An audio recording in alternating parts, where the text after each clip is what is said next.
What's up, everybody? This is a Nowhere to Go But Up podcast, and I'm your host, Sean Dustin. This is part two. Well, not part two, but the second live stream this evening. I got a double header for you, as usual. If you're on YouTube, do me a favor and thumbs this video up, subscribe, and like all the things you need to do over there. If you're watching on Facebook, also subscribe and like. I would appreciate that. The algorithm isn't very nice to you if you do not want to pay them for promoting you. So, any help that I can get in trying to get these stories out would definitely be helpful, if nothing else. So, help a brother out. So this one I got tonight is Lynn Espejo. And Lynn reached out to me, or I reached out to her. She was directed to me by another friend in the space of justice, impacted justice reform, criminal justice reform. And when I heard her, I talked to her for about an hour and a half, and we seem to have some synergies in a couple of different areas in our thought process of how to deal with coming out of incarceration, the things that happen while you're incarcerated. And she's really got an awesome story. So as soon as we get back here from the intro, we will get right into this. So give me a second. And we'll be right back. Sean Dustin spent time in federal and state prison for drug trafficking and fraud. Upon release in 2006, he had nothing but the clothes on his back, a bag of mail, and legal paperwork. In 2010, he kicked a long-time methamphetamine habit and started the long climb back up the ladder of life. This is the Nowhere to Go But Up podcast. If you want transparency and authenticity, you're in the right place. This is the Nowhere to Go But Up podcast, and this is Sean Dustin.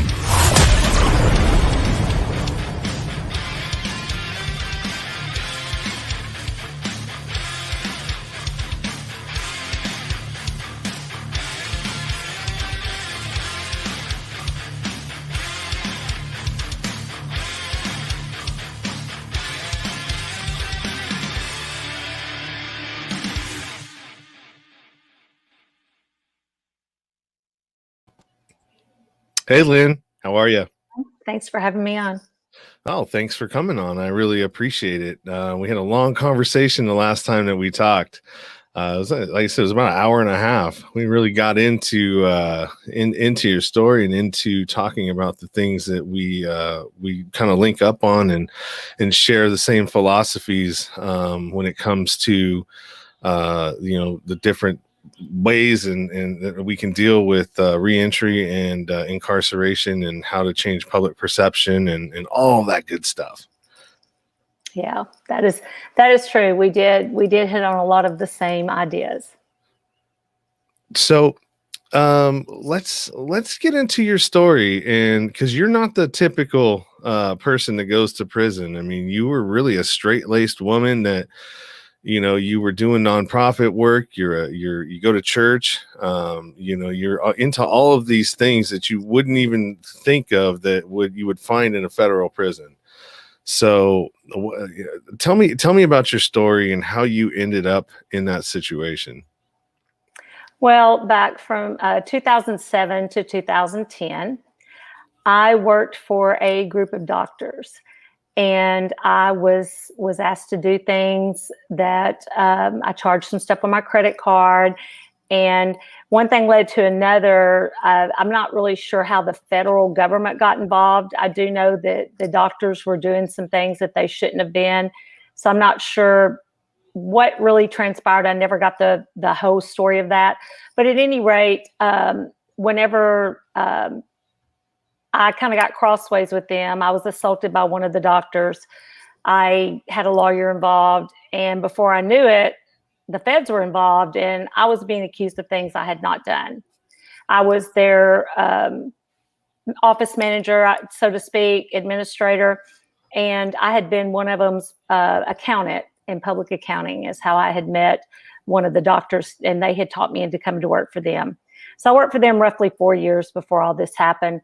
And like I said, I had a lawyer involved, and we tried to talk to them about the assault. And the next thing I knew, 6 months later, I quit. But the next thing I knew, I went out to my mailbox one day, and there was a letter in my mailbox that said, "You have been indicted." And I had been indicted in my district, the Eastern District of Arkansas, 3 days previous. Had no idea. No one had come to talk to me, no investigation. And so it just told me to report to pretrial. So I did what it said. I was arraigned.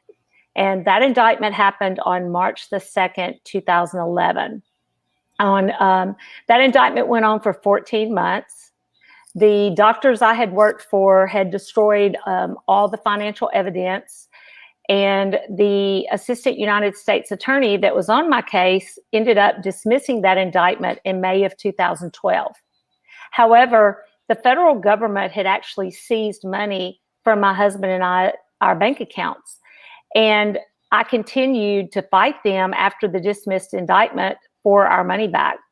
I reported the U.S. Attorney's Office in the Eastern District of Arkansas to Washington, to the OIG, to the DOJ. I, did everything to report what they had done because I was an innocent person that had been indicted. I had found out that the Secret Service had lied to the grand jury and in order to get me indicted. And so I continued to fight them to try to get our money back. That went on until October of 2014, and they indicted me again. This time, they stacked the charges. The first time I was charged with wire fraud. The second time, they charged me with wire fraud, money laundering, and tax fraud. And that indictment went on until we went to trial in January of 2017. And I watched how crooked the whole system was from start to finish. I watched how the prosecuting attorney, the AUSA, controls the entire situation. The government is able to vote people off the jury that would actually understand your case. So in my particular example, they voted off every person that had any kind of financial background so that I was left with people that did not understand accounting, finances, anything that would have helped me prove the truth. And remember, I said previously, the doctors had shredded all the evidence. So they shredded the evidence that would have either one, proved that what they were saying was true, or two, proved what I was saying was true. So, I thought surely a jury will understand that. However, when it came my time to put on my side of the case, I was blocked by the judge from telling the jury that. So I was not even allowed to let the jury know that all the evidence had been shredded, or I would have some things to show you that would prove I had not committed this crime. And so, that was an 8-day excruciating jury trial where I saw the federal government use a PowerPoint and an Excel spreadsheet to convict me for a crime I did not commit. I was found guilty of all charges on February the 8th, 2017. And honestly, I'll never forget that day. My husband, when the first charge that they read, they said guilty. I heard my husband start to sniff, and with each count that they read and it said guilty, of course I was guilty of all counts. They found me guilty of all of them. I just laid my head down on the desk at the courthouse as soon as they said guilty one time. But each time a charge was read, it was excruciating sitting there hearing my husband in the back, behind me. I couldn't look around. I just didn't even have the energy or strength after, what I'd just been through. But I could hear him crying. And, I think that was the worst thing that day. It wasn't even being found guilty of a crime that I didn't commit. It was really more the heartache of knowing I was so numb after all this time of going through this that just hearing my husband, back there sniffing, and I knew what a devastation this was to him as well. So that was in January, or that was actually February the 8th of 2017. On November the 2nd of 17, the judge did disallow the government's 3 enhancements that they tried to get. They wanted me to go to prison for 8 to 13 years, but she did disallow those. And she did give me a 2-level variance. I had presented 165 character reference letters that people in the community wrote on my behalf. My pastor and several other people went to court and spoke on my behalf at sentencing. And she did give me a 2-level variance, or else I would have got a lot more time. But I did end up getting sentenced to 45 months, which was pretty devastating. But given that the government wanted 8 to 13 years, really not all that devastating. And so I started preparing at that point for federal prison. I did end up self-surrendering to FPC Bryan in Bryan, Texas on February the 26th, 2018. And I'll never forget the morning my husband and he flew me to prison so he didn't have to drive back because it was 8 hours from our home. I'll never forget that plane ride. It was, the fear was overwhelming. I did not know what I was going to be, facing. I was honestly scared. I thought, here I am, I'm going to be living amongst a bunch of criminals. And let me just say that is so far from the truth. So if you have any listeners out there right now that are facing going to federal prison, I want them to know you're going to survive. You're going to be okay. You're going to meet some of the nicest people if you're going to camp for sure, you're going to meet some of the nicest people that some of them will actually become lifelong friends. I have many of the Bryan women that I still keep in touch with. And they were some of the nicest women that I have had the pleasure of living amongst.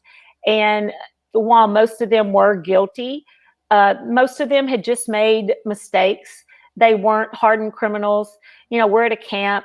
They're not violent offenders. So it was nothing like what I expected. However, I'll never forget having to get an Uber driver. An Uber driver had to take us to prison. And so we're driving to prison, and he's asking my husband and I, well, are you going to visit somebody? We're like, no. Well, do y'all volunteer there? Like, he was trying to figure out, why am I taking these? First of all, he didn't even know there was a prison in this town, a federal prison. But he's trying to figure out, why am I driving someone to a prison, right? And I finally had to tell him, well, actually, you're going to leave me and take my husband back to the airport because I have to self-surrender today to serve a 45-month sentence. And he was like, they let people walk in prison? I was like, unfortunately, yes, they do. So I served 24 months at FPC Bryan. During the time, I was not a fan favorite, staff favorite. I blogged my way through prison on my blog Inside the Walls, which I started before I went in. And it was really a blog I started out of the frustration of being indicted and convicted of a crime I had not committed.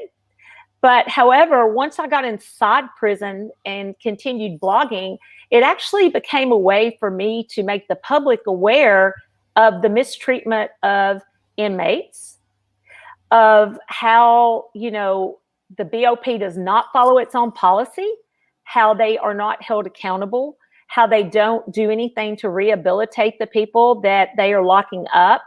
And as an educated person and someone who had led a decent life, I saw that the women that needed to be rehabilitated, that needed a way to go back out from prison and actually make a life for themselves, that didn't have a husband like I did or a home to come back to. It really upset me that these women were not getting any kind of tools to go back out into society and do better for themselves. So I started, blogging about that as well. I blogged about the fraud and corruption I saw that staff were committing at the BOP. And I was retaliated on for those things. I was thrown in the shoe several times. I was threatened to be shipped. I was removed from the cosmetology program I was in because I refused to sign fraudulent paperwork that said I was getting hours I knew I had not gotten. And I fought for 3 months under the administrative remedy policy and got my senator involved. And pretty soon the BOP sent a staff member to make a deal with me. And the deal, they wanted me to dismiss all my admin remedy because I was writing them up for everything they were violating, trying to hold them accountable. And they would let me back in my cosmetology programming. So at the time, I kind of call it the deal with the devil. But I made the deal because it's kind of boring in federal prison and you need to have something to focus on. And being in the cosmetology program was like being in a salon every day, even though you were dressed in your, drab prison khaki and things, you at least still were, learning something, doing hair, staying busy. And it felt like you were kind of outside of the prison for a few hours each day. And so I did end up finishing that program. I did find out that they still turned in fraudulent hours for me, even though I didn't sign off on it. And I am currently cooperating with a investigation with the state of Texas into Brian's fraudulent behavior in their cosmetology program. So, and during the month of January of 2020, my 2-year anniversary of being at Brian was February the 26th of 20. But shortly before that, I had been thrown in the shoe again for blogging about the PREA violations that was going on at FPC Brian. Our chaplain was involved and other staff members. And PREA, for your audience that may not know, is the Prison Rape and Elimination Act. And guards and staff members are prohibited by law from having sex with inmates. However, that does not stop that from going on. So I had reported the PREA violations that were going on, and I was also blogging about them. And I was called into the lieutenant's office. There was a psychological staff member there, one of the psychologists. I was threatened. I was told that I needed to take back what I had said. And I told him I was not going to take that back. And in fact, I was going to go blog some more about it, and that I had reported it to the DOJ under the there's a tab in core links in your email program that allows you to send a email to the Department of Justice, to their sexual reporting hotline. And I let them know that I had already made that complaint, not only to the staff at Brian, but I had also made it to the DOJ. Around that same time, I had asked to move to Carswell to be transferred to another camp. And I was told, because I had had a furlough with my husband, a social furlough a few months prior to that, where he came to Texas, and I was able to leave the compound for 12 hours and then report back. Just like the day I self-surrendered, I had to come report back all over again. But I was told that he could come to Brian and drive me the 50 miles up the road to Carswell. About a week later, I was called to what's called pack out, and I was put on Con Air, which is the U.S. Marshals air flight that transports prisoners all over the United States. I was handcuffed, belly chained, and shackled. I was a community custody level, so I had no business being in that situation. But out of retaliation from Brian's staff, I was put on airlift, headed to Oklahoma City to the Federal Transfer Center, and I was not told where I was going. I guessed that it would have had to be Aliceville. And once I got to Oklahoma, I found out that my guess was correct, because there's not that many women's facilities. And, all of them were 7 or 8 hours from my house. But Aliceville was like 20 miles closer to my house than Brian. So I was put on, like I said, the airlift, and I was taken that night to Oklahoma City, where I was put in a cell. And, I'd been at a camp, so I wasn't used to being behind closed doors. That was on February the 28th of 2020. Shortly after that, as we well know, COVID-19 hit, and it totally rocked the prison system, and the BOP was not prepared for the pandemic. I was locked in a cell for roughly 100 days by myself. So I was in solitary confinement, even though I had done nothing wrong to be in solitary confinement. And we were let out during that time. Sometimes we went 6-7 days without being let out, and there was no shower in your room. So, you had a toilet and a sink, but not a shower. So there was, days we went without showers. When they did finally get a schedule going, we were let out 30 minutes every 48 hours. So out of 2 days, I was allowed to be out 30 to 40 minutes for a shower, phone call, email, whatever I needed to do to communicate with my family. And that went on from March until May. On May the 14th, Oklahoma was not letting women out under the CARES Act. They were processing men out, but not women. So I filed an administrative remedy, a BP-8, and I forced them to file halfway house paperwork for me. And I was one of only 3 women that got out of Oklahoma on the CARES Act. The other 2 had lawyers. One of them got stuck at Oklahoma on her way back to Carswell because she had been to court. So the marshals was transporting her back and forth, and she had got a sentence reduction. She was trying to get back to Carswell so that she could go home, but she got stuck there. So they let her out. There was another lady that she had just got compassionate release, nothing to do with COVID. It was to do with a situation with whoever was taking care of her kids had become ill, and she had some small children, and she had been granted compassionate release. But as of the inmates that got out on the CARES Act, I was the only inmate that got out that was female there. Although many, many men were processed out of there, which kind of highlights the mistreatment of women in the system. Men get a lot better treatment than women. So I was given an out date of May the 14th. However, on the night of May the 13th, my husband had driven from Arkansas, where we live, to Oklahoma to pick me up. He was at a hotel room. At 7:30, I'd already had my last phone call with him. You know, in the prison system, we count down our last laundry, last phone call, last email, last stand-up count, last prison meal, so on and so forth. I had my last prison meal. I'd had everything my last. I was just waiting for my last 10 o'clock count, and then I would have been free the next day to go home with my husband. However, at 7:30 that night, a herd of marshals came to my cell. They unlocked the door and told me to get my stuff and come with them. And I knew something was wrong. I'm like, what's going on here? So they wouldn't tell me what was going on. And they took me and another female inmate out. And when we got out in the hallway where the other inmates were not able to look out the door, like out their windows on their door and see me, they put me in handcuffs and they took me to the men's max security SHU, solitary housing unit. This is where inmates who are not able to function in the general population, meaning where all the inmates live, for behavioral issues are taken.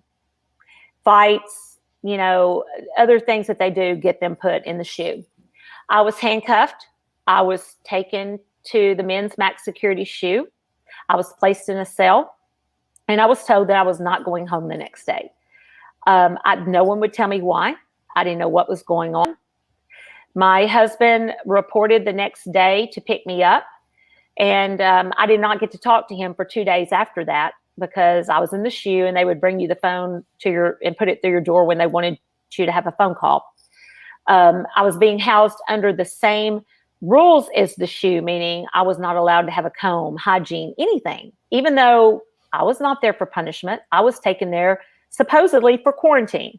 Because when I got to finally talk to my husband, I found out they told him that I had not been quarantined by CDC guidelines. Therefore, he would have to report back in 2 weeks to pick me up. So I was placed in the men's SHU the last 14 days. It was a horrific situation. Men were hackling us. They were in adjacent cells to us.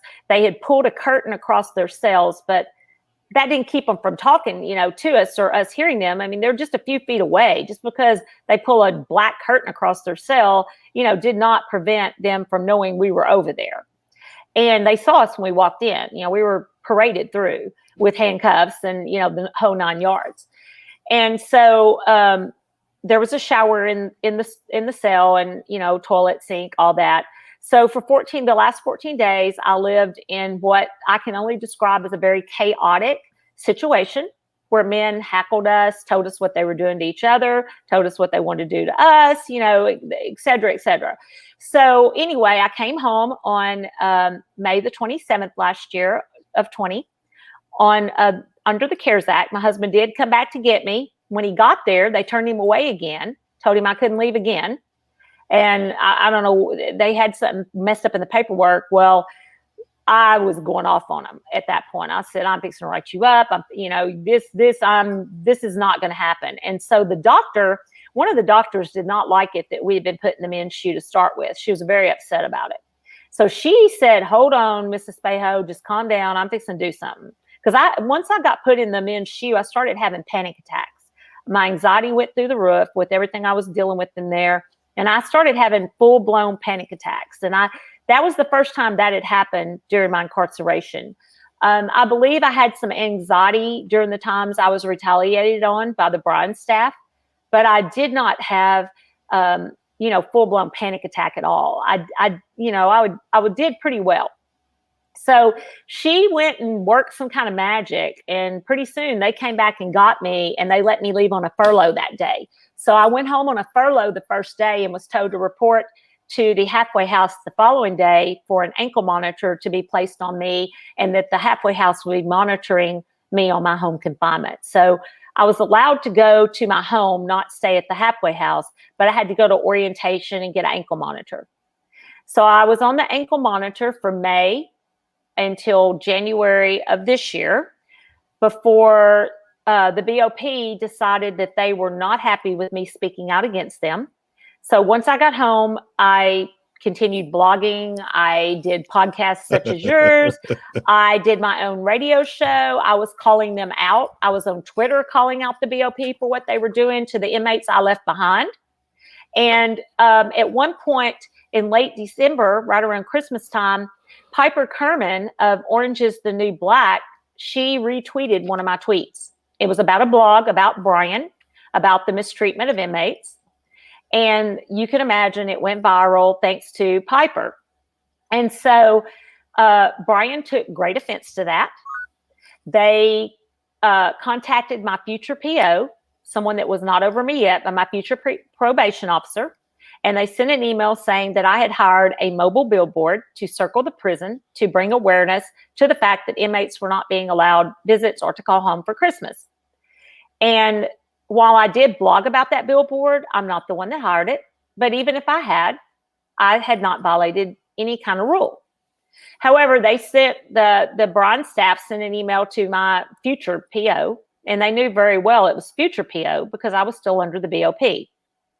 And they told them that I was, talking to inmates, which I was on core links, right out in public, using my real name, not violating any rule that had been given to me. So my case manager called me, and the PO had forwarded the email to the halfway house because she was not even over me at the time. And she was like, well, I don't see things she's violated, but I'm going to let you know I got this, email. So my case manager called me shortly after Christmas, and she was, asking me, had I rented this billboard? And I said, no, but what? So what? What if I did? And then she said, well, are you blogging? Because apparently Brian had sent a link to my blog as well. And I said, yes, I am. And I was written up for that when I was in prison. I beat that shot. I beat that incident report. It's freedom of speech. You can't tell me not to blog. And she goes, well, okay. And then she asked me, had I been talking to inmates? And I was like, yes, I have. And I sent them Christmas cards as well. So she said, well, you can't be doing that. And I said, well, what rule is that? So she couldn't really point me in the direction of a rule, but she was telling me, no, you can't do it. So I'm like, okay. So a couple of days later, it was time for me to do my radio show again. And she had told me that I had to have permission from the BOP. She told me that she would be getting that permission one way or the other. So I contacted her, and she said, well, they haven't answered yet. And I said, well, my next show's tonight, and I need to know, can I do this or not? And I started quoting policy to her, telling her how there was no policy that prevented it, that it was actually going to be a, freedom of speech issue. I brought up the Michael Coyne case, and I, told her about how a court had already ruled that a condition of home confinement could not be losing my freedom of speech. But anyway, she said that the halfway house, the RRM in Dallas, which is at the BOP, which was over the halfway house, would have to make that decision. When I pressured them about it, they came back and told me I was not to do the show. And I said, well, that's fine, but I'm going to make it public that you're preventing my freedom of speech. I'm going to follow what you're telling me. You're giving me a direct order not to do it. However, tonight, when my show goes on, Larry Levine will actually go on my show and he will announce to my listening audience that I will not be able to do the show tonight because the BOP is once again retaliating and trying to block my freedom of speech and my rights. And I will appeal this all the way to Washington, I told him. So I went on about my business. I did not do the show. That was on a Friday. On Tuesday morning, I received a call from the director of the halfway house. That was on January the 12th of 21. I was told to report back within 2 hours, that the U.S. Marshals would be picking me up and they would be taking me back to prison, and that I was being violated from the CARES Act. I was placed in the Pulaski County Detention Center in some horrific conditions that made Oklahoma look like a 5-star hotel. And I was there for 14 days waiting on DHO to talk to me, the disciplinary hearing officer, which is the BOP, to decide my fate. I'd already looked at what my fate would be. I knew that they would probably retaliate by taking 30 good days so that my out date would change from May the 4th to June the 3rd of 21. But, I mentally prepared. I mean, I didn't cry. I wasn't upset. I was kind of numb, but I just said, okay, God, here we go again. Like, obviously, I haven't seen everything I need to see. Like, I've been to prison for a crime I didn't commit. I flew on Con Air. I've been to horrific conditions at Oklahoma. I've had to fight the BOP every step of the way with admin remedies. What else could I be needing to see here? But okay, I'm on your journey. Here we go. What the BOP did not realize was that back in December of 20, I had filed for a reduction in sentence compassionate release motion. And I had asked that my judge allow me to get off the ankle monitor and go directly to probation to supervise release. And the reason was when I self-surrendered to prison back in 2018, I was one internship and one class away from having my master's finished in mental health counseling. And I wanted to finish it this semester. So I had asked the court for that reason, and for the reason that I had been requesting counseling from the BOP due to the anxiety and PTSD I suffered from what they did to me at Oklahoma. I had been requesting counseling for months and still had not got any. And so I provided that information to the court, and along with my school schedule that I had signed up to go back to grad school, and was proposing that I be allowed to do so. On the 15th day of being in the county, the BOP, it's still not taking me before the disciplinary hearing officer. They just had me sitting there. They were violating their own policy because they only had 14 days to do so. But anyway, I was told to pack my stuff and I was leaving. And I thought, oh, well, I guess they gave up and knew that their shot was faulty anyway. And I was going to fight it all the way to Washington. I'd already told them, you're in for a fight. I'm going to fight it. So I called my husband to come and get me. And he let me know that actually the federal judge had granted my compassionate release and given them till 3 o'clock that day. She had granted it the previous day, but she gave the BOP till 3 o'clock that day to let me go. So I went straight home without going back to get an ankle monitor put back on. So I've been on probation, or supervised release, as it's called in the federal system, since January. I was able to call my instructor. I was 2 weeks late for class because I was supposed to start school on January 13th, and the BOP made sure I got locked up on January 12th. And they had to approve me going back to class. So they knew all about what they were doing. So I called my instructor, or my advisor, and he went to bat for me. He put me back in my 2 classes I needed. And on April the 30th of this year, I graduated with my master's in clinical and mental health counseling. So I'm now working towards getting my license as a mental health counselor, as a therapist. Well, congratulations on that. Well, that's amazing. Thank you. And I want to say I did it with a 4.0 GPA too. Woo, woo. There you go. Give myself a little props there because I worked hard to keep that 4.0 through indictment, jury trial, waiting to go to prison. During that whole course of that going on, I was in class getting my master's. So I'm very proud of the 4.0 that I kept. Yeah, that's amazing, man. And one of the things that I want to ask you, and that whole story is crazy. The lengths that they go to try to punish you when you know your rights. Well, I didn't even tell you about how they harassed my husband, tried to get him fired. He's a CPA. They went to his work, threatened to indict him. I didn't finish telling you that, the $50,000 they stole from us, that at the end of it, my husband still had his claim on it. And the U.S. Attorney's Office sent a message to him through my attorney that if he kept fighting for our money, that guess what? He would be indicted too. And at that point, he saw what I'd been through and he knew I wasn't guilty. So we were like, you can keep the money. We don't need two people in prison. But so there's a lot more to my story. And I welcome your readers to go to my blog. It's out on WordPress, Inside the Walls. And I started blogging a long time ago about my case. And they should probably read some of the shocking things I'm not going to be able to tell you on this show. Yeah, no, for sure. And I'm going to put, I have direct links to that actually too. What is it? It's Inside the Wall, WordPress.com. There we go. Yeah.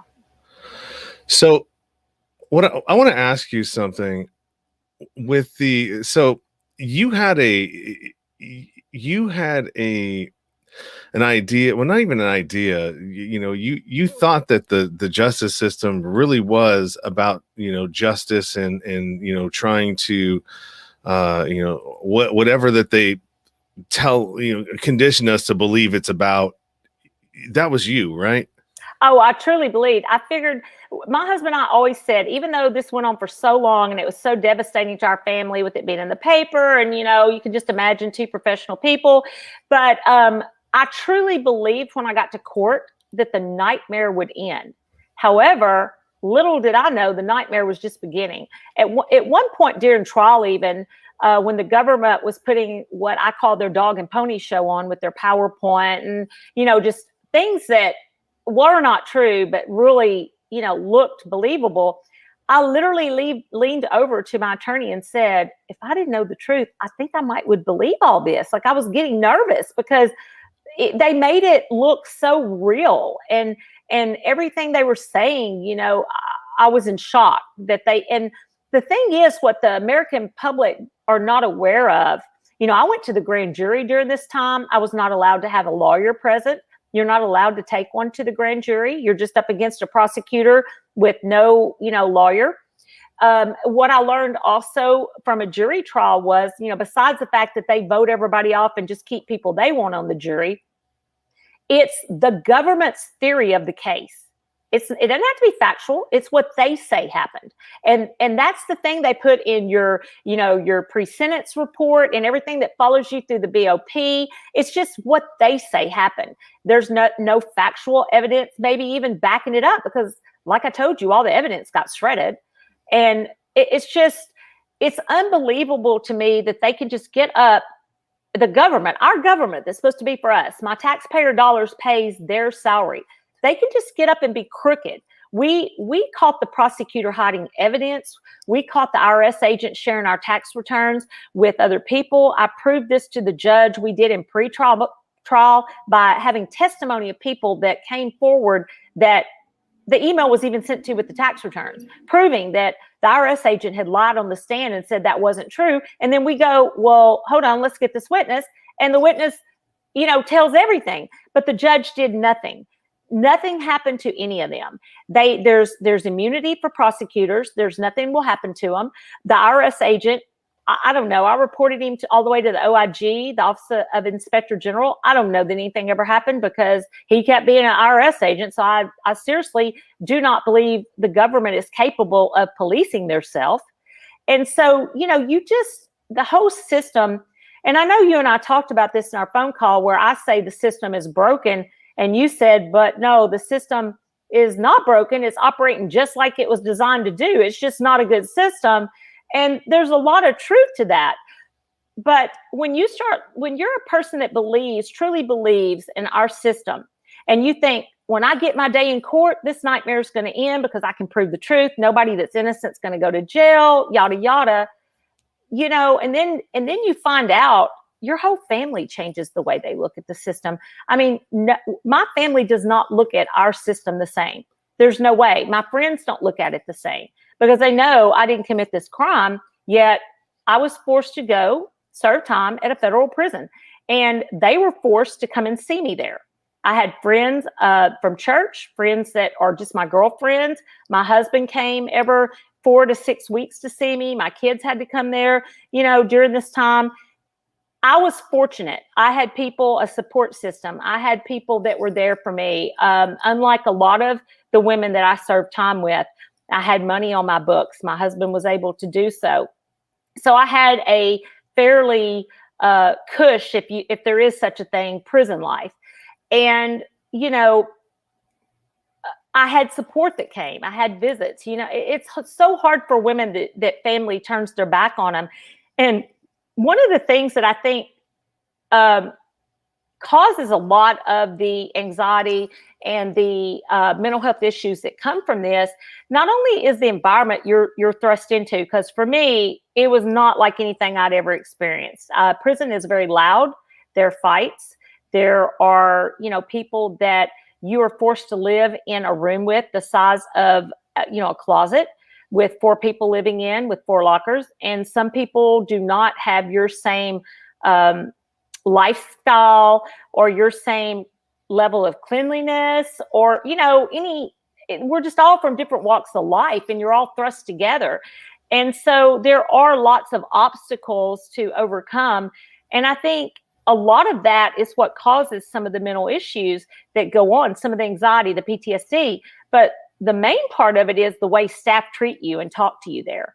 I'd never been talked to in such a way in my life. I'd never been cussed at and called names, called Kachina, just hood rat.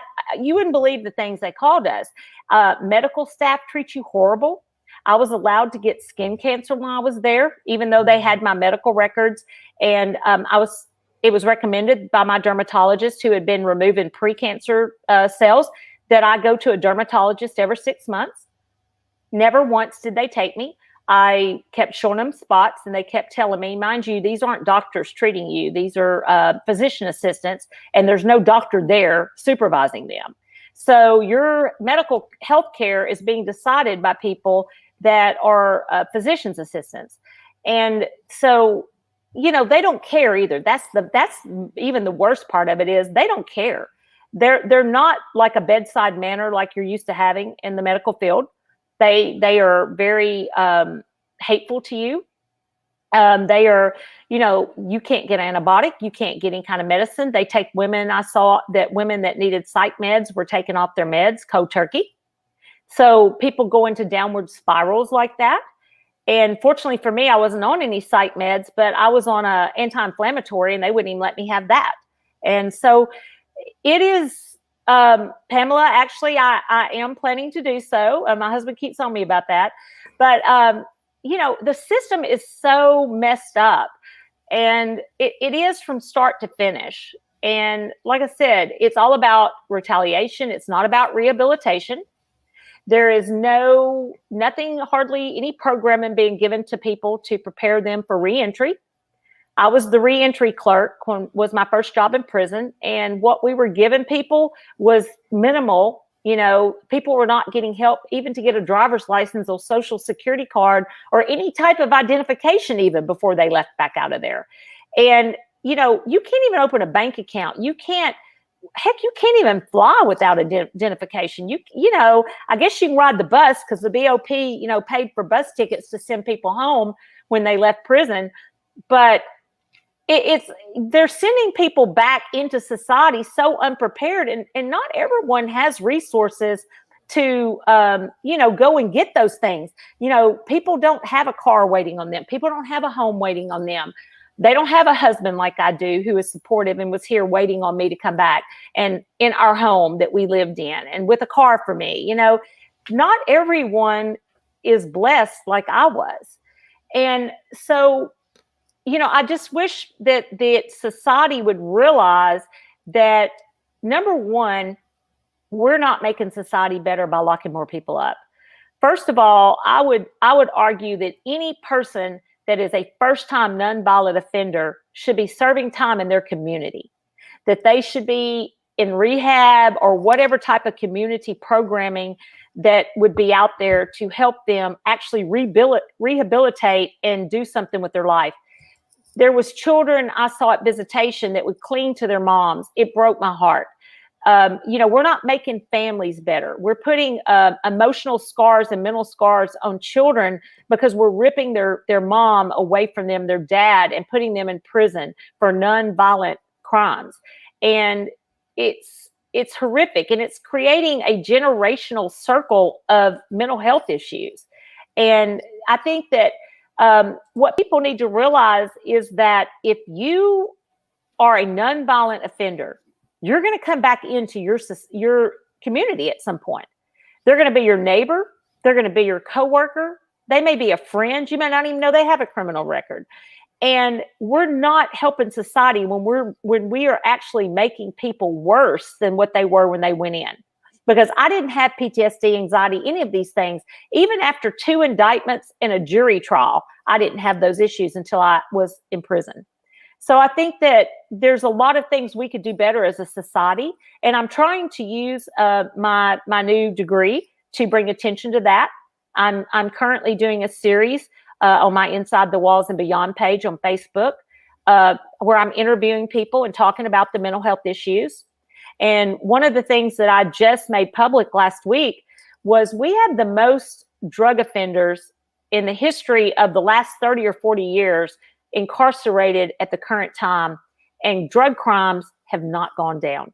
So again, we're over incarcerating people, yet it's not helping with the crime rates. So what is it that prison is doing? What are we actually doing? Because what I saw happening in prison was people that did not have help out in the free world, did not have anything to go back to, and were not being shown what they could have or help to have things.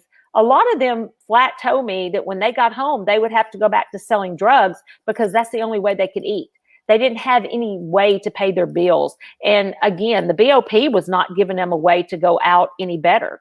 So it's a really, really, really sad situation. Yeah, it really is. And we had talked about this quite extensively, honestly. And I don't see it getting any better until, that's why I'm doing what I'm doing, because, as people that have been there and know what is needed, we have to intrude into that system. However we got to do it. And whether it's, continuing to try to make public perception, what it is by doing more podcasts, by, creating our own media to fight the media that is, turning a different narrative as to what prisoners are like and what the whole thing is about. Right. It's definitely, our reality in the world has been inverted in a lot of different legs of society or industries. What we think really isn't. And what it's like little smoke and mirrors, misdirection. Oh, look what we got over here, this is what's really going on. But it's this nefarious ass stuff over here that's really going on. And it's all driven by money. It's all driven by greed. It's driven by profit driven with different corporations that are making millions off of slave labor. Absolutely. And off the phone calls and commissary and emails. I mean, it's funny how people believe that things in prison are free. Let me tell you, there is nothing free in prison. There is absolutely nothing free. And not only that, when you work, you're paid 12 cents an hour. So, it was awful what I saw going on. People trying to call their family just to keep up with their kids. And, some people just can't afford that kind of money. 22 cents a minute to talk to their kid. That may not sound like much, but if you start really adding all that up, I mean, that's a lot. And you had to have money for email. It's not free. Video visits were $6 or $7 each time for 25 minutes. So everything in prison, the commissary is really horrible quality Think about the dollar store and go down a few notches, and that's what commissary food is. And it was real costly. So it's there's nothing free. And we even had to pay co-pays for medical, that some people find that hard to believe, that inmates were required, even though you're locked up and you don't get a choice in medical, you actually have to pay a copay to see the PA that doesn't treat you, that talks to you ugly, that doesn't give you any medicine. In fact, I had to write up medical, and then once they knew that I would write them up, I would go up there and they would give me an antibiotic if I was sick or whatever. But other women were not able to get that because they weren't willing to write them up, because they didn't want to get retaliated on like they saw happening to me. They didn't want their locker tossed, or they didn't want, to be kicked out of programs, or to be thrown in the shoe, or, whatever it was that they did to me at the time. They were too afraid. They didn't want to go through those things. They just wanted to, they just took it. I mean, I heard so many inmates say, well, we're just inmates. What are we going to do? Like, that's just how it is. They just accept that this is how I'm going to be treated, and I'm just going to suck it up and do it, I guess. As someone who was serving time for a crime I didn't commit, I think that was what was on the front end of starting me to not like what I saw. But in the end, I started writing them up for violations on women that, wouldn't speak up for themselves, because what they were doing was just horrific to women. And right before I left Bryan, by the way, they were allowing male guards to do shower checks on us, to come into the shower and look in there to make sure we weren't in there with another woman, because, that does go on. But they were allowing men to violate our private space in the showers. And so, there was women there that had been raped, that had been sexually abused, had been, all kinds of things. And can you imagine the mental trauma that is doing to them? And I wrote that up. And I turned it in because I felt like that was really, really, really mental abuse to women who were already scared to death of male guards. And then they're being put in that situation when they're very vulnerable and naked in a shower. It's not right. The BOP has no accountability. Yeah, no, you're absolutely right. And we're going to have to do a part 2 to this one, because I have another thing to run to. I'm being interviewed on another show at 7. But I definitely want to have you back on, because we didn't even touch on some of the things like the misuse of which most of those women are in there on, is conspiracy charges. Absolutely. Almost, I would say 90% of those Ghost women. dope. Yeah, ghost dope conspiracies. And I would love to, because I have 10 interviews that I've had with women and men that are locked up on ghost dope conspiracies. And I'd love to do a documentary on that, especially that guy that's out of the Northern District of Texas. What's his name? Hang 'em high. That's who my little bunkie. Mm-hmm. She's serving 13 years. What you call your bunkie in prison. She was on the bunk above me. John McBride. Yes, Hang 'em high McBride. Her name is Rhonda Rosales. She is serving 13 years, basically because her husband was an addict. He probably was selling some drugs to support his habit. However, she never sold any. Her only crime is not kicking her husband, a drug addict, out of the house and admitting to the government that he had brought drugs into the home. They wanted her to cooperate against him. First of all, she didn't even know who he was getting the drugs from. She didn't have a way to cooperate. But because she refused, they couldn't even get her with the conspiracy. They had so little on her. They actually charged her with running a drug house, because a drug premise, because she admitted that he had brought drugs into the home and she did not kick him out. And she is serving 13 years. She's one of the sweetest people I have ever met. Very sweet person. And I really wish somebody that, like Amy Candu, or somebody that has clemency power, that people that know what they're doing would really help me to get her out, because she has no business being there. Her dad has died while she's there. Her mom is real ill and needs her home. Her kids need her home. It's the saddest thing. And my heart breaks. It breaks for her.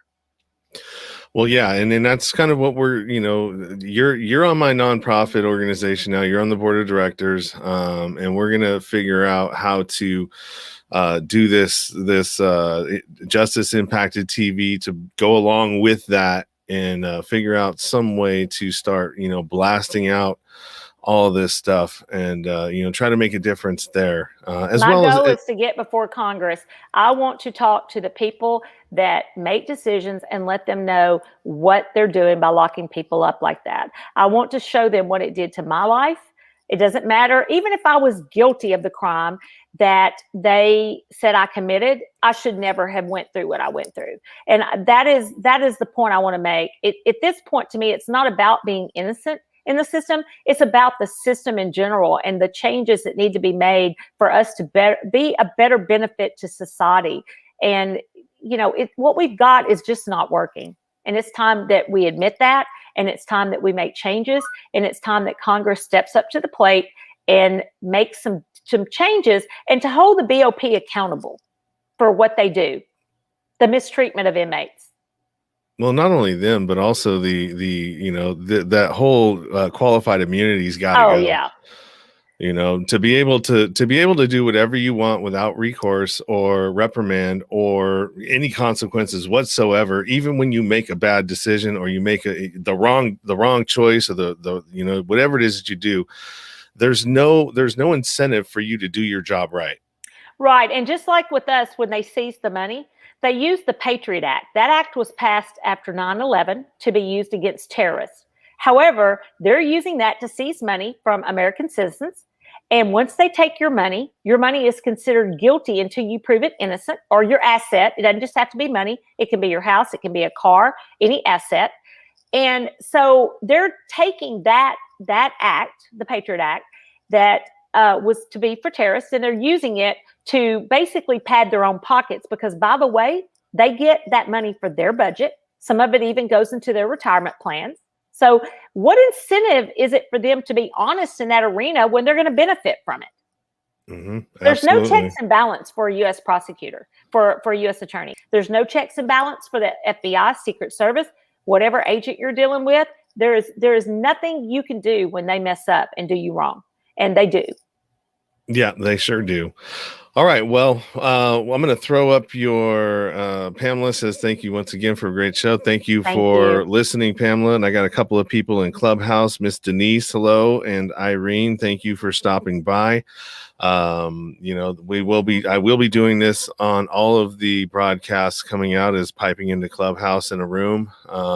But we're going to have Lynn back on, because we've got a lot more to talk about for sure. Because there's some things that got brought up that I definitely want to dive deeper into. So Lynn, go ahead and let everybody know where they can find you again. I'm going to throw your blog, whatchamacallit, up here. Okay, my blog is on WordPress. It's called Inside the Walls. If you want to look me up on Facebook, look me up on Inside the Walls and Beyond. And of course, I'm on Facebook with my name. But, my email is on my blog site. If you need to email me, in fact, a lot of people find my blog, and I've had people even write to me in prison. I've helped women from prison that were going through the system that read my blog and just, reached out to me. But I do, on a regular basis, people reach out to me for help after finding my blog. So if you want to reach out to me, feel free. I always try to take a minute to help somebody if I can, and feel free to reach out. All right. And then Alex chimed in with watching on Facebook. Loved your story. Thanks for sharing. Thanks, Alex. All right. Well, I'm going to go ahead and let you go. And we're going to get out of here. And everybody, thanks for participating. Thanks for listening. Lynn, thanks for coming on the show. And we will have you back. And also to look forward to some other shows that are coming up. If you've been following my story, I lost parental rights to my daughter when she was 18 months old. She's now 21, and we've reconnected. And actually, her mom reached out to me not too long ago, and I'm going to have her on the show on the 23rd. And awesome. That's going to be an interesting one, because it's going to be me listening to how I affected somebody while I was in my addiction. Wow. So, these are the kind of stories that I'm telling, and, transparency and authenticity is the one thing that I can guarantee you that you're going to get here. And I'm willing to bring people from my past and listen to what they have to say and not argue about it, because I have no right. You know what I mean? People need to be able to get that kind of closure, or at least, you know what I mean? That loose end that's out there needs to be tied up in some way. Well, thanks for having me on tonight. I really appreciate it. And look, what you're doing is great. Keep doing it. It takes a village to bring attention to all this. And I think we just all have to keep being a voice and just putting it out there. I encourage other people also, if you're out there listening, you could be a voice too. Absolutely. Thanks, Lynn. And I'll be in touch with you, because I got to send you that welcome letter and everything else for the meeting, the board meeting this month, the first one. Everybody's going to be together. So looking forward to that. And I will be in touch with you soon. Thank you. Good night. Good night, Lynn. Everybody else, thanks for checking everything out. Thanks for stopping by. And as always, keep it 100. Stay true to yourself. Everything else is just noise. You've been listening to the Nowhere to Go But Up podcast. Sean is a single dad, a union blue-collar guy, and he spent time in federal and state prison for drug trafficking and fraud. When he was released from prison in 2006, all he had was the clothes on his back, a bag of mail, and some paperwork. Since then, he's turned his life around and shares the struggles and successes on this podcast. We hope you enjoyed the show, and we hope you were moved. To connect to the show, book a guest spot. For merch, Patreon, PayPal, and social media links, go to linktr.ee/nowhere to go but up. On Instagram at Nowhere to Go But Up Now. On Twitter at But Up Now. On the YouTube channel at Nowhere to Go But Up Podcast. See you next time.